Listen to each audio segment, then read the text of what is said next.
तर मित्रांनो, बॉलिवूडचा किंग खान आता हॉलिवूडचा मार्वल सिनेमॅटिक युनिव्हर्सचा किंग खान बनणार आहे.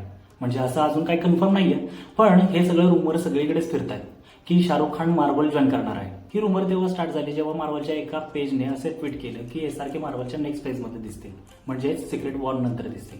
पण थोड्या वेळानंतर त्यांनी ही पोस्ट डिलीट केली, जेणेकरून फेक रुमर म्हणून सगळे मार्वलचे फॅन्स आणि SRKचे फॅन्स यांनी त्याच्याकडे जास्त लक्ष दिलं नाही.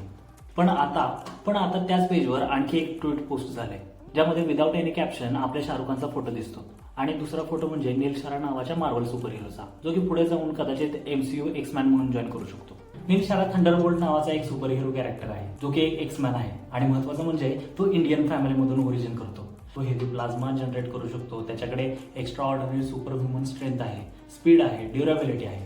आणि हू नोज की मार्वल या कॅरेक्टरवरती थोडंसं एक्सपेरिमेंट करून याला फॅन्टॅस्टिक फोर मधल्या जॉनी स्टॉर्म सारखे हवेत उडायची पॉवर देईल. I mean hope so.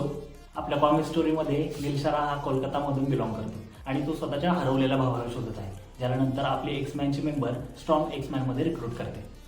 पण आता गेल्या काही वर्षापासून मार्वल जे काही आपल्या कॅरेक्टर बरोबर करते त्याला बघून असं तर नाही वाटत की मार्वलचं कमबॅक होणं शक्य आहे. ओरिजिनल अव्हेंजर्स गेल्यापासून मार्वलचा कंटेंट आणि सुपर हिरोचा ऑरा हा संपूर्णपणे खाली ढासळला आहे. आणि त्यांच्या जागी नवीन सुपर हिरो रिप्लेसमेंट म्हणून मार्वलनी त्यांच्या फॅन्स बरोबर जे काही अन्याय केलाय तो त्यांना सहन होत नाहीये.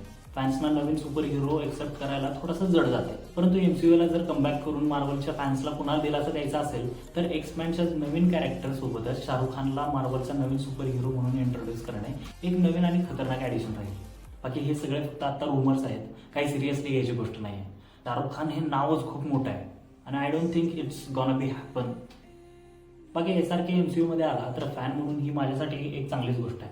बाकी तुम्हाला या रुमरबद्दल काय वाटतं हे मला कमेंट्स बॉक्समध्ये नक्की सांगा. आणि तोपर्यंत पाहत राहा रिसर्च मराठी.